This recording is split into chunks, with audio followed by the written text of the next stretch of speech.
Hello, and welcome back to Tuesdays with Tuesday. I'm Tuesday, and I write fantasy fiction under the name Mary E. Twomey. I also write cozy mysteries under the name Molly Maple, and contemporary romance under Tuesday Embers. But today, and probably for all the days that I'm on this channel, it'll be Mary E. Twomey, fantasy fiction. But my real name is Tuesday, which is what you can call me in the comments below when you're like, oh my gosh, you're so pretty. I'll be like, oh my gosh, thank you. Just kidding. If you hear a lot of scurrying around, it's my animals. They are bananas McCrazy Pants today, and there is no stopping them. I mentioned last week that we got 2 mice, and the cats are like on it. They're in like a habitat, but the cats are like cat TV, glued to it all the time. Like, what are the mice up to? And I have a dog right here next to me. You can't see her, but she's just off the camera. And as you know, if you've been with me for any amount of time, her name is Cricket, and she's wonderful, and she is my shadow. Also, she snores, so if you hear snoring, it's either you or my dog, so wake up. Today we are reading Chapter 7 of Taste, which is book 1 in the Terraway series. Look at this pretty cover.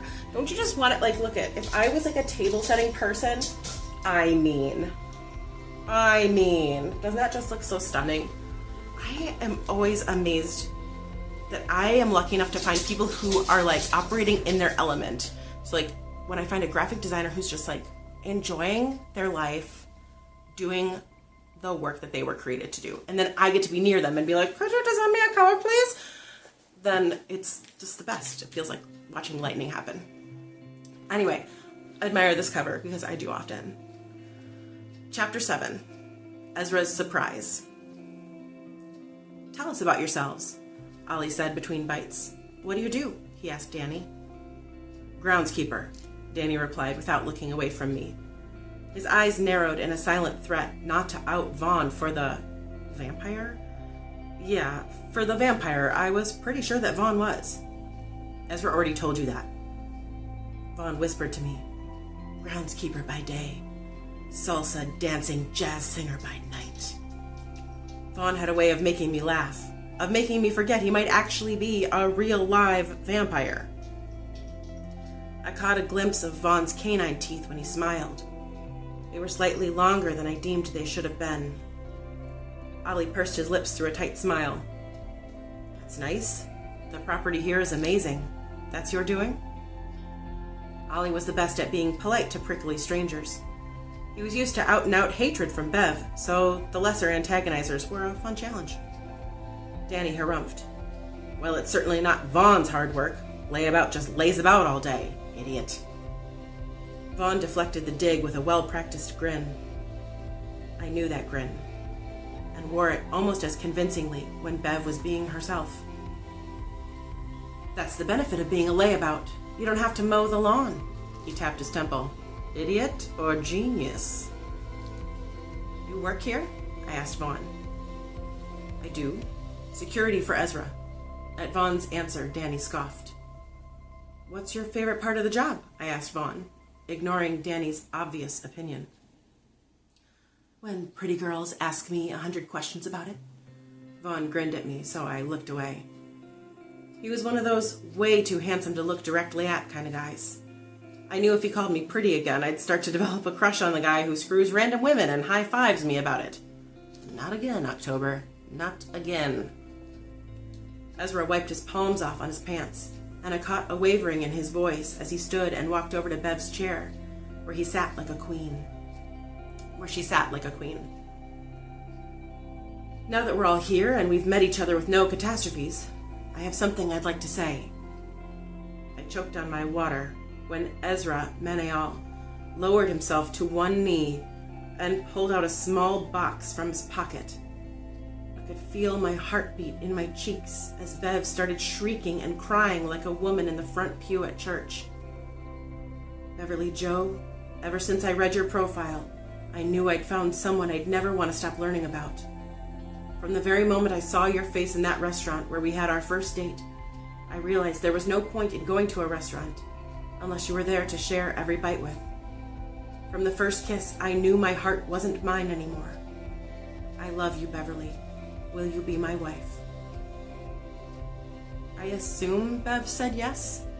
She was screeching like a cat, waving around the biggest rock I'd ever seen, like she just won a lifetime supply of rice-a-roni on The Price is Right. She hugged Mary Ann with what I could tell was too much force for the girl's frail body. Bev cried and whooped like she'd just won the lottery, which I guess she kind of did. I was a statue, frozen to my seat amid the chaos. Bev jumped up and down in Ezra's embrace, her big boobs bouncing every which way as she danced. I shouldn't have been focused on a hope that one of them wouldn't pop out of her hot pink blouse and knock Ezra unconscious, but that was all my mind could process. Her breasts were known to make appearances at the most inopportune times. My kindergarten graduation feels like the worst one, but really there were so many surprise appearances, it's hard to choose a blue ribbon winner. I could tell Vaughn hadn't been starved for second base fun. It was obvious he'd had his pick of the bounty. He was appreciative of the set that bounced right in his eye line, yet unimpressed.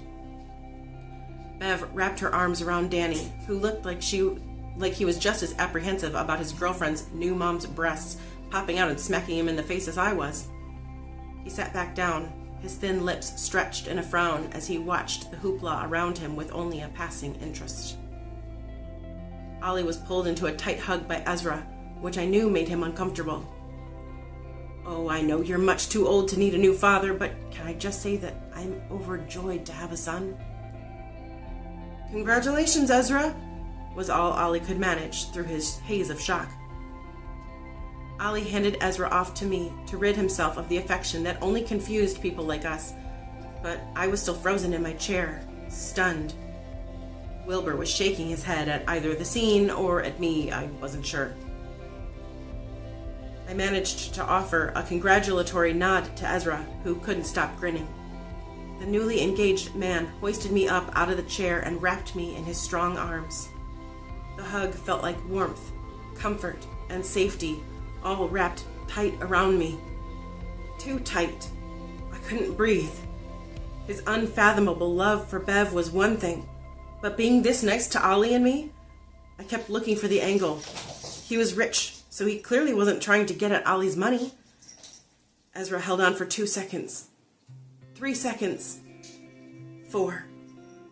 When his grip tightened further, I yelped and pulled a ninja move to extract myself, ducking from his grip and pushing my hands out between us. I popped the flat of my hand to his chest to smack the kindness away, forcing the nicest man on the planet to stumble back several inches, clutching his sternum. I didn't mean to clench my fists as they bobbed defensively. It was all instinct. I hadn't been hugged by anyone except for Ollie, Allie, or the McCrae family as a kid. And they knew better to hold on that tight. "October Grace!" Bev shouted, her face twisted into that "I'm about to beat you" expression that made me flinch. I dropped my fist, my face pinker than Bev's shirt. "I'm sorry. I wasn't thinking. I'm sorry. Ezra, I'm so sorry." I buried my face in my hands, ruining Bev's perfect moment. Years from now, this would make it into the proposal retelling. The man on bended knee, the diamond the size of a watermelon, and October Grace throwing her dukes up at the most polite man she'd ever met. Despite my move to a home in a quaint suburb, part of me knew I'd never get the trailer groomed out of me. Ezra was still coming down from his high, his expression a mix of elation and devastation. My fault entirely. He extended his hand to me, being the polite adult in the situation when I'd devolved into a chagrined child. I shook his hand, loathing myself with each bob of our wrists. I tried not to recoil from the hand-to-hand contact I usually tried to avoid. "I'm so sorry. It's not you. You're all perfect. It's the hugging. I'm not used to, I promise it's not you." "Bev, show us the ring again," Ollie said in a loud voice, meant to distract from my disgraceful behavior. I loved my brother, but winced on his behalf when Bev shot him a glare at calling her by her first name. The others were ready for champagne and celebration, but I was ready for an escape. I excused myself for the bathroom, and by excused, I mean I bolted out of the dining room like a total coward. I couldn't help it. I needed what I needed. The hug was still on me, so I knew the germs couldn't be far behind. Pulling my bar of soap from its tin container in my messenger bag, I began washing the ick from my skin. I lathered in between each finger, then started the row all over again. I clawed at the backs of my hands through the suds, scraping the flesh in ways that felt good for a second, and then not so good when the stain got to be too much.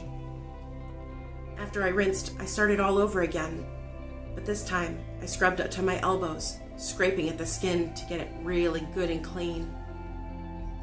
My unzipped hoodie's sleeves were rolled up to my biceps, exposing the lurking germs that were invisible to the untrained eye, but completely obvious to me. I'd studied them under a microscope, so I knew they were there, eating at me while I slept and multiplying with every brush of human contact I had to endure. Ollie called to me from the other side of the door on the third round. "You all right in there?" "Yep, just dying of embarrassment. But that's not a bloody death, so I won't leave too gory a mess. I'll be out in a second." "I'm coming in." Ollie let himself into the emerald bathroom with bronze fixtures. Everything was regal, gawking at me like I didn't belong.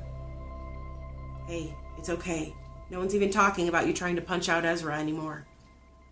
"I didn't take a single swing at him," I argued with a smirk in my brother's voice, scratching my arms to rid them of the germs that were being particularly stubborn that day.